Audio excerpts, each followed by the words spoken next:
Sa robilo väčšinou zo slivky. Slivka je taká najkrajšie drevo je a z jedného kusa sa to muselo vidieť zhruba vypracovať. No a potom sa dotvarovalo. Takisto som rašplom dotvaroval peknú hlavu. Očká sa zakladali z rôznych vecí, sínom a ešte alpaka sa doplňala. No. Takéto, to sú hlavky na gajdy.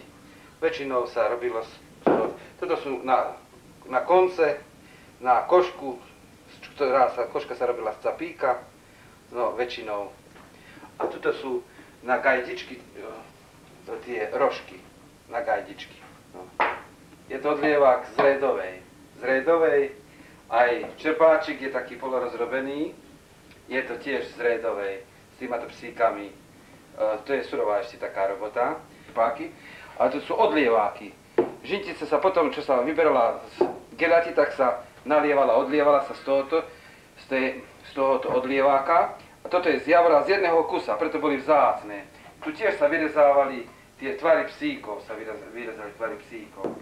Tak zistím, buchnem, že či má rezonanciu, tak musí ako zvoniť. Zvoniť, vtedy je dobrá fujara. Takto, tu sú dva dierková, to je dvojdierková, to bude taká rarita. Dvojdierková fujary z Tisa. To som takisto vyvrtal, zasuroval, už je to suché drevo.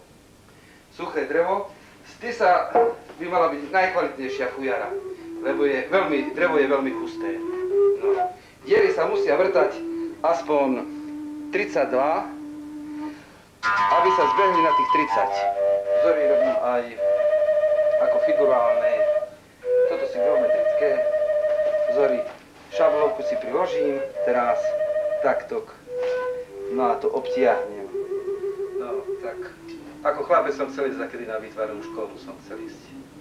No ale černé remeslo ma tak bavilo ako chlapca viacej, tak som išiel za automechanika do Popradu. No ale ako decko som kreslil obrazy, som si maľoval rôzne.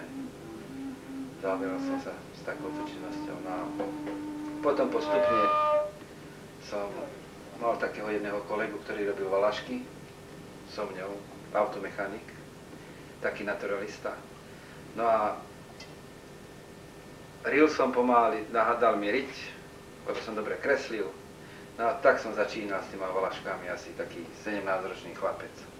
Prvo som začínal valašky robiť, no a potom postupne som privoňal troška aj k drevu, aj ku kože, no a k týmto veciam. No tak som robil s drevom, s kožou, aj s týmato výrobkami.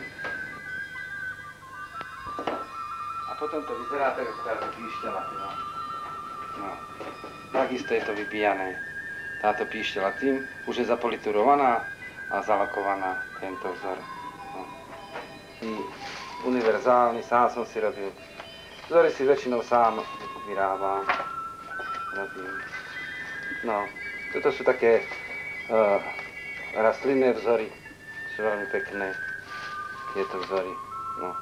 Tieto používam na valašky, alebo ešte aj na palice. Poriská som nevedel robiť ešte. Tak som za jedným volal sa Pačesa z Hnúšti, taký starý pastier to bol, ktorý bol dobrý aj rezbár. Od dreva, alebo zo slivkového. Toto je hruška, toto je slivka, to je orech. Toto je odliatok, toto je už polovýrobok, ako polovýrité, preto je to na bielo natreté, lebo lepšie sa mi kreslí, vzor sa mi lepšie kreslí. Toto je kutá valaška, tu tiež sa vyríje to všetko. No, to sú už také aj hotové, niektoré. To robí takú Jánu Šikovskú, Toto je vzor, toto je veľmi pekná valaška. No. Mosadzou zalievaná dnuka. To budú pekné valašky. To sú banické čakany. Tieto. No.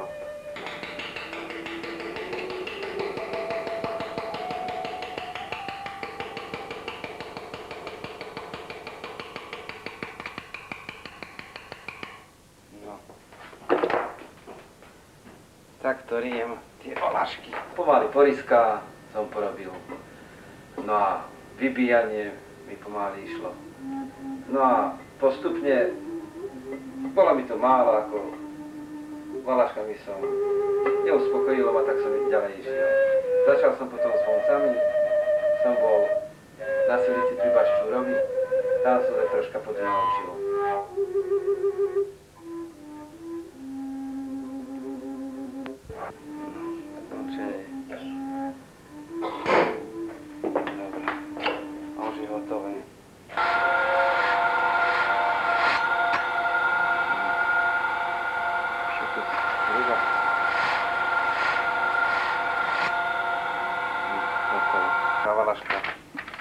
Valaška Janošiková z Liptova. To som si sám ručne vykúl. Inak bola tiež mosadzou vykladaná alebo striebrom. A tu boli ešte také drahokamy zlaté. No. Takéto vzory to mám podľa starých majstrov. Knižku. Valašky a čakany. Inak si sám kreslil, som si nakreslil celý taký katalóg. To sú katalógy, vzory, podľa ktorých si sú pofotené. Rok som robil rolničky, druhý rok som robil píšťaly, tretí rok som robil valašky. Valašky som najviac robil. Potom som robil, skrbce som robil, no tie fujary som robil. Už som sa na pastierskú kultúru ako zameral viacej. Toto inak, to sa volali fokoše. Tieto boli fokoše.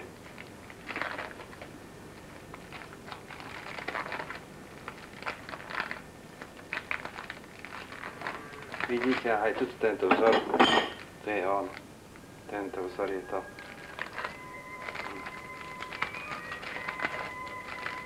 Tento vzor je, a tu na tento vzor je to. Na ložke. Slovenským znakom. To ešte za komunistov som kreslil. Nie teraz. To je z pastierského života. Inak. Pripraciek. Ktoré som si tiež tak sám kreslil. Toto sú čisto tieto štvorcové, to sú z gemerské naše. Z gemera. Tu sú také hadíky, ako znázorňovali proti dobytku, aby znaky boli rôzne. No. Tu sa volá bľanciar takýto. Rôzne razničky. Podobne a tento tu na raznice si tiež sám robím. Prvo si ich vyžíham.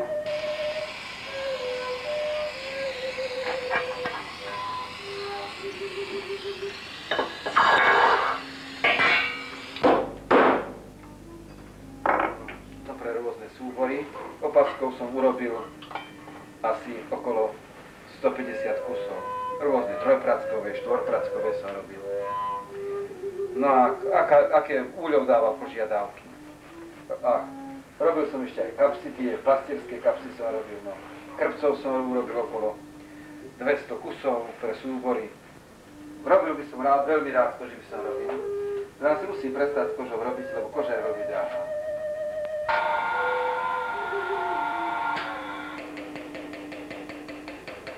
Výrobkami nemení prestať ako vyrábať, lebo ma to baví. Hoci na Slovensku je veľmi smutná situácia, lebo materiál je veľmi drahý a nedá sa, skrátka sa nedá robiť len z dreva. Ešte aj drevo je veľmi drahé.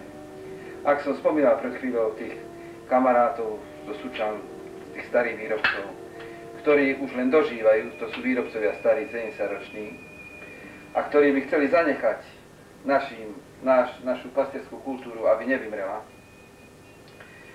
chceli by zanechať ďalším pokračovateľom, len vyzerá to tak, že asi nebude mať kto pokračovať v tom, lebo drahé sú materiály a majstri zanikajú, umierajú poslední.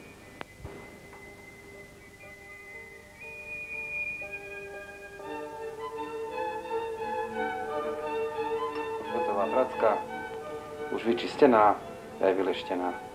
A teraz ona sa montuje na kožu. Na opaštek, toto je opaštek taký pre detský opasok.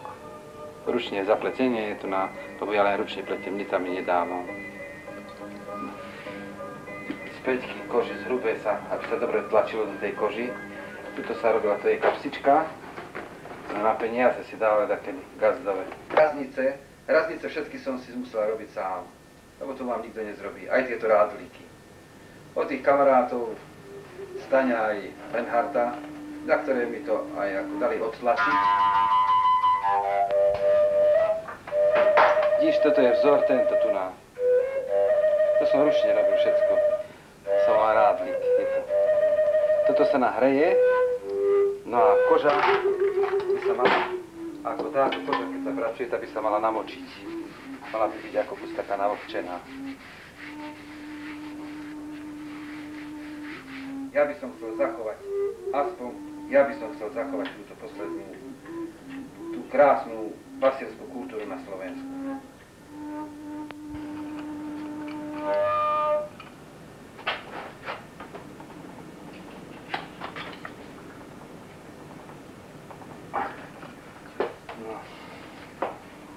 A tieto konce ešte môžem potom kraje napríklad s týma dorazníkami, ak som ti vysvetľoval, napríklad ukončiť môžem.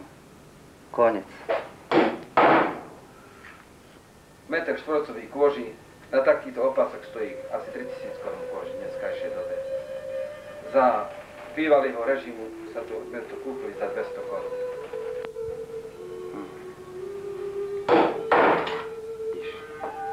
Taký istý. No.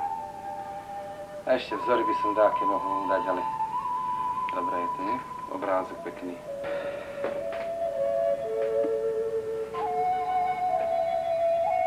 Takisto, ak pracka sa to vybombíruje, tento spodok sa vybombíruje, tu pricinujem a raznicami toto povysykávam a hrytkami povyrývam. Takisto, aj tieto.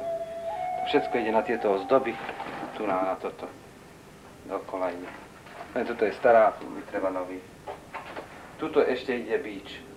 Volá sa to inak karikáš u nás na Gemeriku.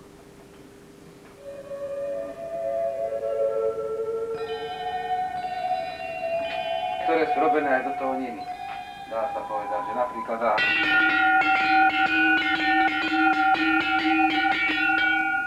Tento je do toho niny, tento ďalej.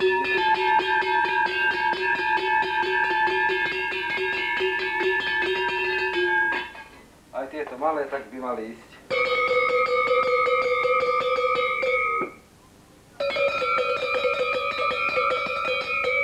No.